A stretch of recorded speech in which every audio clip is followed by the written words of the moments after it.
সালামু আলাইকুম রহমতুল্লাহ। একজন মানুষকে মিন করে ভিডিও না বানালে মনে শান্তি পাচ্ছি না।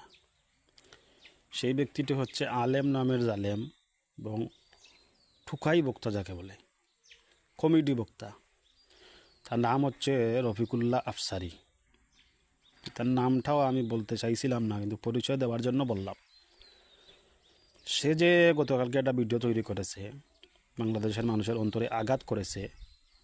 আমি বলছি আসলে সে আলিমই না, সে একটা জারদ সন্তান, সে একটা কুলাঙ্গার, সে একটা মুনাফিক, সে একটা দাজ্জাল, সে একটা কাজ্জাব না হলে, মুনাফিক না হলে, যেই ব্যক্তি একজন নারী হয়ে তিনার দলকে ছেড়ে, তিনার দলের বাহিরে একটি দলকে নিজের দলের মতো করে আগলে রাখে, সেই মহিষী নারীর মৃত্যুতে যেই ব্যক্তি এমন ভিডিও তৈরি করতে পারে এবং এমন তার দলের কিছু নেতা খেতা বা পাতি নেতা বা কিছু কুলাঙ্গার এমন কমেন্ট করতে পারে, এমন পোস্ট করতে পারে, আমি অন্তর থেকে কথাগুলা বলছি যে দেশনেত্রী এবং সর্বোচ্চ সম্মানীয় ব্যক্তি খাল সাপ পুষেছেন, দুধ খোলা খাইয়ে একটা কাল সাপ পুষেছেন।